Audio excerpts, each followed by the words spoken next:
More than 4,500 years ago, in the middle of the Egyptian desert, a people raised the most precise and most massive structure ever built by human hands. No machines, no engines, no wheels for hauling loads. Just stone, rope, timber, and an engineering so exact it still leaves scientists stunned today. This is the story of the Great Pyramid of Giza. Around 2500 BC, 3 pyramids already stood complete on the Giza Plateau, sheathed in polished white limestone that gleamed under the sun like mirrors. They were, without exaggeration, the greatest structures on Earth. And for nearly 4,000 years, they would remain the tallest structures ever raised by human beings. It all began with the Nile, a generous river cutting through the desert, bringing water and fertile silt every year, sustaining green fields, reed boats, and a prosperous, well-organized civilization. Without the Nile, there would be no Egypt. And without the Egypt of the Old Kingdom, there would be no pyramids. Everything grew from that narrow ribbon of life beside the desert. Along the river, cities flourished with temples, painted columns, and bustling markets. Scribes recorded everything on papyrus. Priests carried out daily rituals. It was a sophisticated civilization at the height of its organization, with a government strong enough to mobilize tens of thousands of people on a single project. And that is exactly what was coming. At the center of it all lay a simple, powerful belief. Life did not end at death. The Egyptians believed in an eternity that had to be prepared for, year after year, with rituals, offerings, and a monument capable of guiding the king into the next world. That faith, more than anything else, is what raised the pyramids. This is a real photo of the 3 Great Pyramids of Giza in Egypt. Notice the scale and the perfect geometry. This is not a painting or a reconstruction. These are the real monuments, standing for more than 4,500 years. It was a deep belief in the afterlife that moved an entire people to raise mountains of stone like these. In his palace, surrounded by nobles and bowing priests, sat the pharaoh Khufu, known to the Greeks as Cheops. He reigned around 2560 BC, and to his people he was far more than a ruler. He was regarded as almost a living god, the link between men and the heavens. And he had a project that would change history forever. Khufu stood before the empty Giza Plateau, gazing at that flat desert at dawn. There, he decided, his eternal monument would rise, the greatest tomb ever built by a human being. It was ambition, it was faith, it was the certainty of a king that his name would outlast the centuries. And it did.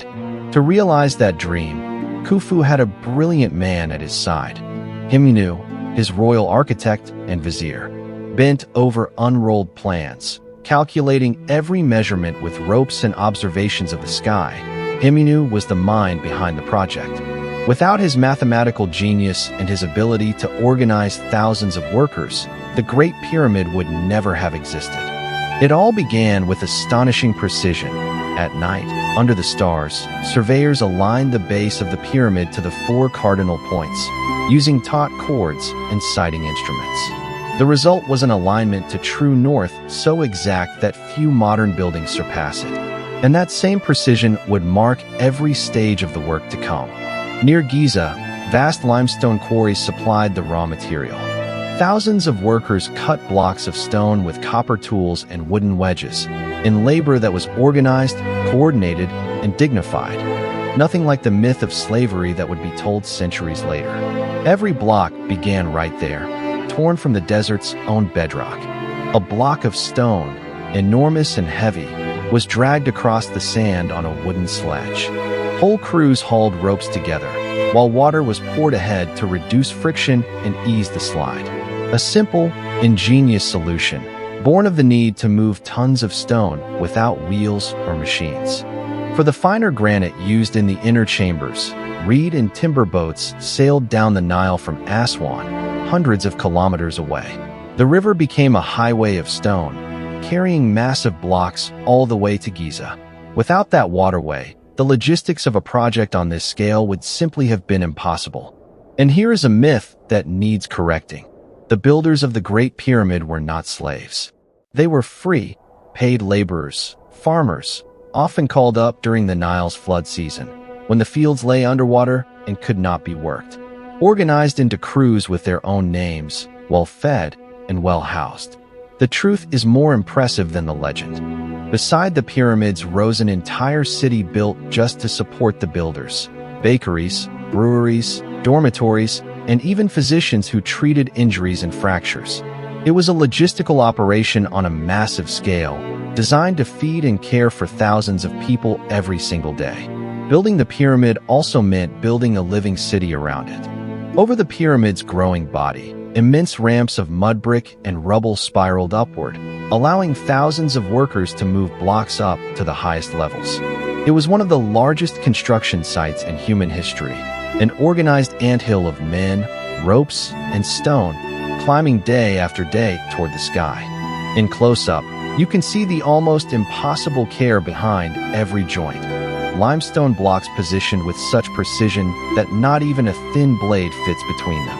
A level of technical mastery that still impresses modern engineers. Every stone in its exact place, millimeter by millimeter, with no mortar to hide a single mistake. Himnu walked among the foremen, inspecting the rising pyramid, checking angles and levels with calm authority. It was quiet command over a true army of builders. The vision of a single man, translated into precise orders, was steadily shaping the greatest structure the world had ever seen. Inside, the work took on even more astonishing forms.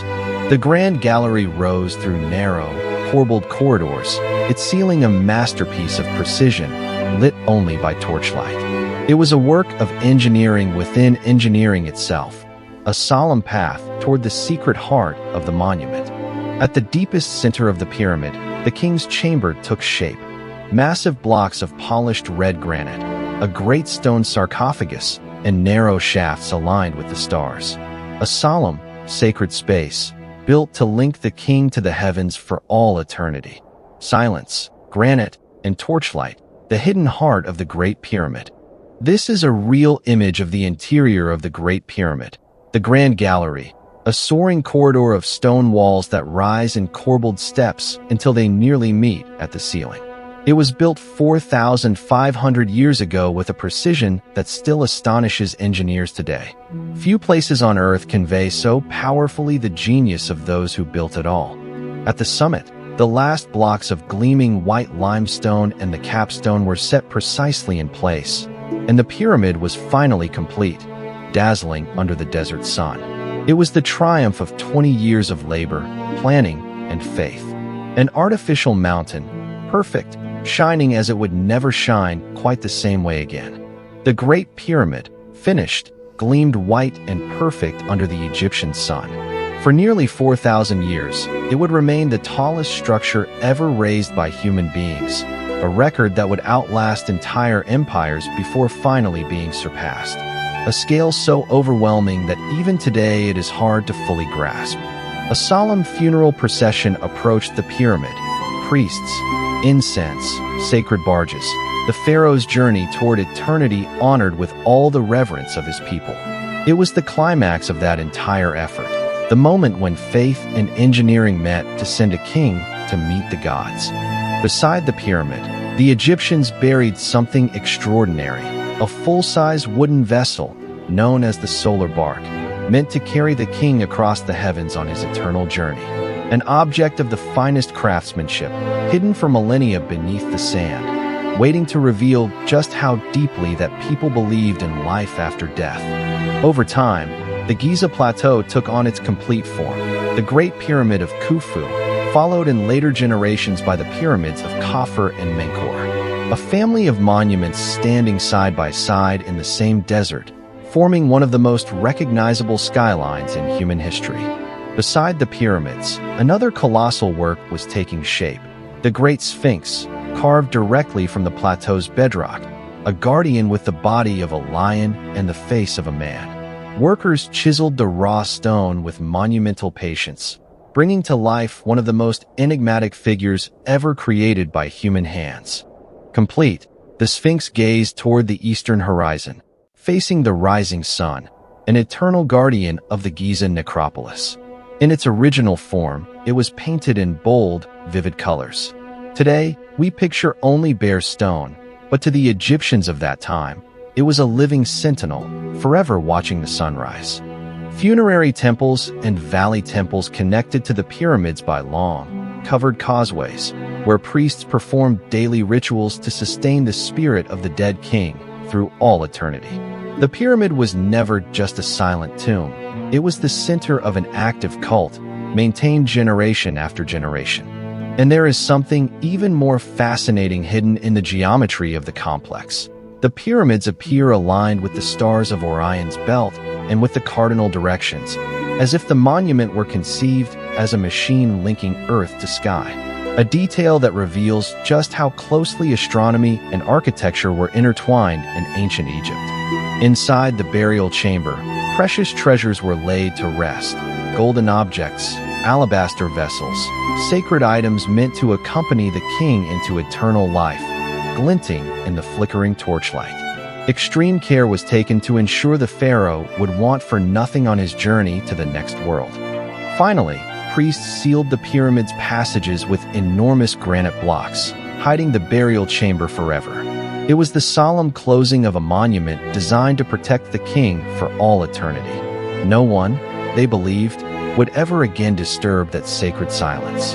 At the height of the Old Kingdom, around 2500 BC, Egypt was living its golden age, a prosperous, orderly, deeply religious civilization, with the pyramids as its greatest masterpiece. It was the pinnacle of everything that people had built: engineering, faith, and power gathered into a single landscape of stone and desert. But the centuries passed even for the most enduring monuments. Little by little, the once gleaming pyramids lost their casing of white limestone, carried off by later Egyptians and by other peoples who came after. The desert began reclaiming the plateau, and the original shine gave way to the bare stone we know today. Over the following centuries, tomb robbers slipped into the pyramid's passages by torchlight, and that monument which had seemed impenetrable was eventually stripped of its treasures. Even the most ingenious engineering could not hold back human curiosity and greed forever. Generations of pharaohs passed, then came the Greeks, then the Romans, and to all of them, the pyramids were already ancient monuments, remnants of a distant past. To those visitors, they were as old as Rome is to us today. Tourists of antiquity already marveled before those age-old stones. Around 450 BC, the Greek historian Herodotus stood before the pyramids, recording what he saw and what he heard from local priests. His account would become one of the most famous and earliest records of the Great Pyramid, full of wonder and also of legends that blurred together with real history. The pyramids earned a place among the 7 wonders of the ancient world, and to this day, they are the only one of those wonders still standing. All the others vanished with time: temples, statues, gardens. Only the desert of Giza still holds, intact, a living piece of that legendary list. Medieval travelers and scholars puzzled over the mystery of the pyramids, and some even stripped away the remaining white limestone casing, using it to build the nearby city of Cairo. That is how the monument gradually took on the raw, weathered appearance of stone that we see today. This is a real photo of the Great Sphinx of Giza, the body of a lion with a human face, carved from the very bedrock beside the pyramids. Guardian of the plateau for more than 4,500 years, it spent much of its history buried in sand up to its neck. Silent and enigmatic, it has faced the sunrise since long before Rome ever existed. In the 19th century, explorers and early archaeologists crawled through the pyramid's narrow passages with candles in hand, mapping chambers never before documented. It was a mix of adventure and scientific discovery, gradually revealing the inner secrets of a monument thousands of years old. Before the plateau, a question had echoed for centuries. How, exactly, did the Egyptians build something so precise using only copper tools, ropes, and ramps? Theories and diagrams piled up, trying to explain that feat, and, little by little, the answer began to come into focus. The most widely accepted theory today is elegant in its simplicity: quarrying, transport by river, spiraling ramps, and crews using levers, raising some 2,300,000 blocks over roughly 20 years. No magic, no supernatural mystery, just human ingenuity on a monumental scale. And the precision of the work still takes the breath away. The base of the pyramid varies by less than a few centimeters across its 230 meters, aligned to true north with an accuracy that surpasses many modern buildings. Modern science can only admire the skill of those ancient builders.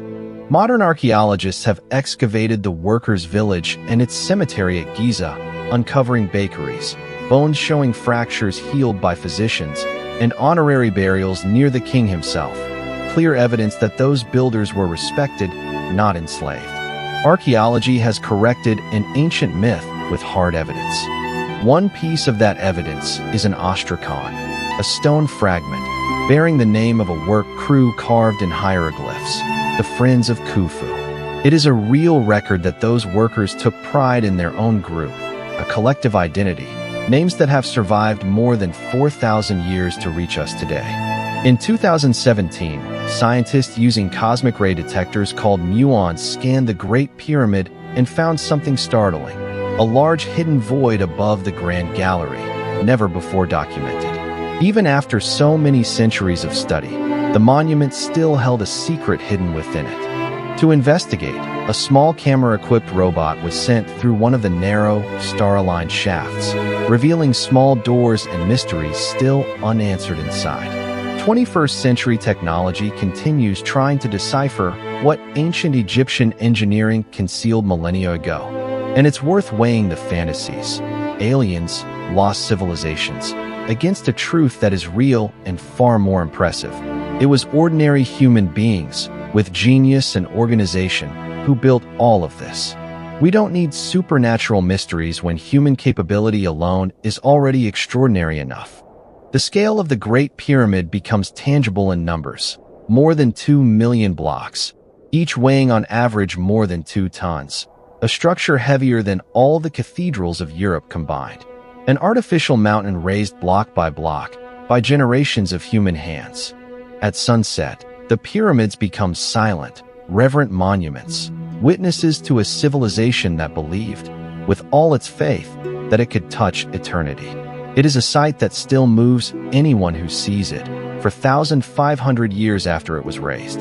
Today, the Great Sphinx still stands, its face worn by time, partially restored, guarding the Giza Plateau for more than 4,500 years. It has watched empires rise and fall, and it keeps gazing, unmoving, at that same eastern horizon as always. There is a curious way of seeing the Egyptian belief in eternal life actually fulfilled. The name of Khufu is still spoken, 5,000 years later, by millions of people around the world. A kind of immortality the pharaoh truly achieved, not quite as he imagined it, but real all the same. The pyramids outlasted every empire that came after them: Egyptians, Greeks, Romans, Arabs, Ottomans, and the modern world, outlasting them all, unchanged, while the centuries drifted past like clouds over the desert sky. In modern museums, treasures of the Old Kingdom are displayed beside the reconstructed replica of the solar bark, and visitors feel small before the scale of what the Egyptians were able to achieve. It is a different kind of reverence, the same ancient stone, now under museum lights. This is a real photo of the Giza Plateau today at dawn. The 3 pyramids and the Sphinx in bare, golden stone, timeless and monumental, with tiny tourists at their feet. It is the same view that awed Greeks and Romans 2,000 years ago. Only now, the whole world comes to see it. Placed side by side, the contrast is striking. Ancient Giza, white and gleaming, and Giza today, golden and weathered. The very same monuments spanning 5,000 years of history. An image that invites reflection on the immense weight of time, and on the even more remarkable permanence of those stones. This is the only known statue of the pharaoh Khufu, a small ivory statuette, just a few centimeters tall, now kept in a museum in Cairo. It's almost ironic. The man who raised the greatest structure of the ancient world left us only this tiny image of himself. All that power, reduced to a portrait that fits in the palm of a hand. The influence of the pyramids echoes throughout history. Obelisks, monuments, and buildings all around the world still carry echoes of that original Egyptian architecture today. An idea born in the desert of Giza, replicated in plazas and capitals on every continent. Today, laser scanning and drones map every stone of the pyramids in perfect 3 dimensions, finally allowing science to measure, with absolute precision, what ancient hands built millennia ago. Modern technology bows, once again, before the precision of the ancient Egyptian engineers. It is only fair to also remember the anonymous builders, tens of thousands of skilled workers whose names, for the most part, have been lost to time, but whose masterpiece still stands today. Silhouettes of a faceless multitude, responsible for the greatest feat of engineering in the ancient world. Under a vast, star-filled sky, the pyramids seem even more aligned with the cosmos, exactly as their builders intended. Eternal and serene, they still stand beneath the same constellations that guided their construction, linking the Egyptian desert to the night sky for millennia. What lingers in memory is the dignified, reflective image of the pharaoh Khufu, remembered less as a man and more as the will behind the greatest monument on earth. A distant, almost divine figure, whose personal ambition became humanity's greatest architectural legacy. The Great Pyramid remains, even now, a question humanity still asks with wonder, a bridge between the ancient world and the eternal, an engineering mystery that crosses generations without losing its power. The more we learn about it, the more astonishing it becomes. Visitors from every corner of the world keep arriving, awestruck, before the pyramids, proof that humanity still feels drawn to its own ancestral greatness. A 4,500-year-old monument that still has the power to leave anyone speechless. The pyramids became the ultimate symbol of Egypt and of human ambition, printed on books, screens, and imaginations across the modern world. Few images carry as much historical and cultural weight as that perfect triangle cut against the desert sky. At dusk, with the silhouette of a camel outlined against the golden horizon, the Giza Plateau invites a moment of reflection. It is a silent invitation to consider everything an ancient civilization was able to imagine, plan, and build with its own hands. In a sweeping, cinematic view, the Great Pyramids shine white at their peak, under the golden light of late afternoon, with the Nile in the background, magnificent and unforgettable. This is how we should remember them, not as ruins, but as the triumph they truly were. In the end, it's worth remembering everything this civilization left us. Precise astronomy, the engineering of ramps and levers capable of raising millions of blocks, writing, art, faith. The Egyptians of the Old Kingdom were not merely tomb builders. They were scientists, artists, and visionaries. The pyramids of Giza still stand there, silent, in the same desert where they were raised 4,500 years ago, reminding every visitor how much an entire civilization can achieve when it unites faith, engineering, and purpose. Few monuments on Earth carry so much history in so few geometric forms. And so they remain, defying time, the only one of the 7 wonders of the ancient world still standing, a silent witness to the kings, armies, explorers, and scientists who came after. A human feat so great that even today it seems bigger than history itself. We close with a real photo of the Giza Plateau today, the ancient pyramids on one side, and the modern city of Cairo sprawling just behind them. 5,000 years of history sharing the same horizon. The story of the pyramids isn't just about stone and desert. It's about how far human ambition can truly go. If this story moved you, stay with us here on World and Stories, where history is told the way it deserves to be told.